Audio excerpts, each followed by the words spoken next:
حضرت مہدی کے خروج کے بارے میں اہل سنت والجماعت کا 1400 سالہ یہ نظریہ ہے کہ وہ آخری دور میں تشریف لائیں گے اور امت مسلمہ کی قیادت کریں گے اور اللہ سبحانہ وتعالیٰ کی زمین پر قتال فی سبیل اللہ کے ذریعے اللہ سبحانہ وتعالیٰ کے قانون کو نافذ کریں گے، جس کے نتیجے میں دنیا میں امن کا بول بالا ہو جائے گا۔ السلام علیکم ورحمۃ اللہ۔ دا گیٹ آف گائیڈنس کی ویڈیو دیکھنے کے لیے ہمارے چینلز کو سبسکرائب کیجیے اور بیل کے آئیکن پر کلک کیجیے تاکہ آپ ہماری آنے والی ویڈیو سے باخبر رہ سکیں۔ جزاکم اللہ خیرہ۔ بسم اللہ الرحمن الرحیم۔ السلام علیکم ورحمۃ اللہ وبرکاتہ۔ ہم جو سلسلہ وار بات کر رہے ہیں تیسری جنگ عظیم اور دجال اور موجودہ دور، تو اس میں پہلے باب میں ہم نبی کریم صلی اللہ علیہ وآلہ وسلم کی پیش گوئیوں کے اور حضرت امام مہدی کے بیان میں تذکرہ کریں گے۔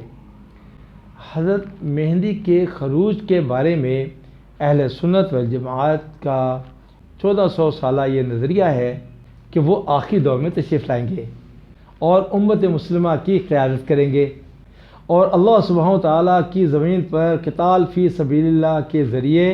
اللہ سبحانہ وتعالیٰ کے قانون کو نافذ کریں گے، جس کے نتیجے میں دنیا میں امن کا بول بالا ہو جائے گا۔ خروج مہدی کے بارے میں مدلل و مفصل مطالعہ کے لیے حضرات علماء کرام کی کتابوں کا مطالعہ بہت ضروری ہے۔ البتہ یہ بات ذہن نشین رہے کہ یہ وہ مہدی نہیں ہوں گے جن کے بارے میں اہل تشیع حضرات نے یہ عقیدہ گھڑ رکھا ہے کہ وہ مہدی حسن عسکری ہیں جو سمارا کی پہاڑیوں سے نکلیں گے۔ اس بارے میں علماء امت نے بے شمار کتابیں لکھی ہیں جن میں اس نظریے کو غلط ثابت کیا گیا ہے۔ حضرت مہدی کے نسب کے سلسلے میں تفصیل یوں ہے کہ ابو داؤد میں حدیث ہے، حضرت سلمہ رضی اللہ تعالی عنہ فرماتی ہیں کہ میں نے رسول کریم صلی اللہ علیہ وآلہ وسلم کو یہ فرماتے ہوئے سنا کہ مہدی میرے خاندان میں سے حضرت فاطمہ رضی اللہ تعالی عنہ کی اولاد سے ہوں گے۔ حضرت ابو اسحاق فرماتے ہیں کہ حضرت علی رضی اللہ تعالی عنہ نے اپنے صاحبزاد حضرت حسن رضی اللہ تعالی عنہ کی طرف دیکھ کر کہا کہ میرا بیٹا جیسے کہ رسول کریم صلی اللہ علیہ وآلہ وسلم نے اس کے بارے میں فرمایا سردار ہے، ان قریب اس کی پشت سے ایک شخص پیدا ہوگا جس کا نام نبی کے نام پر ہوگا، وہ اخلاق و عادات میں حضور کریم صلی اللہ علیہ وآلہ وسلم کے مشابہ ہوگا اور ظاہری شکل و صورت میں آپ صلی اللہ علیہ وآلہ وسلم کے مشابہ نہ ہوگا۔ پھر حضرت علی رضی اللہ تعالیٰ عنہ نے زمین سے عدل و انصاف کو بھر دینے کا واقعہ سنایا۔ ایسے ہی ابو داؤد میں ایک اور جگہ حضرت ابو سعید خدری رضی اللہ تعالی عنہ فرماتے ہیں کہ رسول کریم صلی اللہ علیہ وآلہ وسلم نے ارشاد فرمایا مہدی میری اولاد میں سے ہوں گے، روشن و کشادہ پیشانی اور اونچی ناک والے، وہ روئے زمین کو عدل و انصاف سے بھر دیں گے جس طرح وہ ظلم اور ستم سے بھری ہوئی تھی،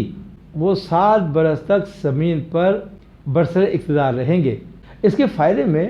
لکھتے ہیں کہ حضرت مہدی والد کی طرف سے حضرت حسن کی اولاد میں سے ہوں گے اور ماں کی طرف سے حضرت حسین رضی اللہ تعالیٰ عنہ کی اولاد سے ہوں گے۔ حضرت مہدی سے پہلے دنیا کے حالات اور نبی کریم صلی اللہ علیہ وآلہ وسلم کی پیشن گوئیوں پر ابو داؤد میں بڑی تفصیل سے تذکرہ فرمایا ہے۔ حضرت حذیفہ رضی اللہ تعالیٰ عنہ فرماتے ہیں کہ میں خدا کی قسم کھا کے کہتا ہوں کہ مجھے نہیں معلوم کہ میرے یہ رفقا یعنی صحابہ رضوان اللہ تعالیٰ اجمعین بھول گئے ہیں یا وہ بھولے تو نہیں لیکن کسی وجہ سے وہ ایسا ظاہر کرتے ہیں کہ وہ بھول گئے ہیں۔ خدا کی قسم رسول کریم صلی اللہ علیہ وآلہ وسلم نے کسی بھی ایسے فتنہ پرداز کو ذکر کرنے سے نہیں چھوڑا تھا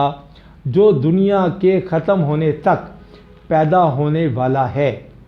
اور جس کے ماننے والوں کی تعداد 300 سے زیادہ ہوگی۔ آپ صلی اللہ علیہ وآلہ وسلم نے ہر فتنہ پرداز کا ذکر کرتے ہوئے ہمیں اس کے باپ کا اور اس کے قبیلے تک کا نام بتا دیا تھا۔ بالکل اسی طرح ابو داؤد میں ایک اور جگہ حضرت حذیفہ رضی اللہ تعالیٰ عنہ فرماتے ہیں کہ نبی کریم صلی اللہ علیہ وآلہ وسلم ہمارے درمیان کھڑے ہوئے اور قیامت تک آنے والے کوئی بات بیان کرنے سے نہیں چھوڑی۔ جس نے یاد کر لیا اس نے یاد کر لیا، اور جس نے بھلا ڈالا بلا شبہ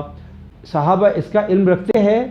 کہ جب اس میں سے کوئی بات ہوتی ہے تو مجھے وہ بات یاد آ جاتی ہے،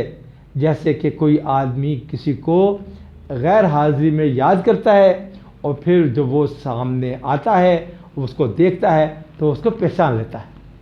تو اس طرح حدیث میں بہت تفصیل سے اس موضوع پر گفتگو ہوئی ہے۔ انشاءاللہ بالکل ایسے ہی ترتیب سے کس بار آپ احباب کے سامنے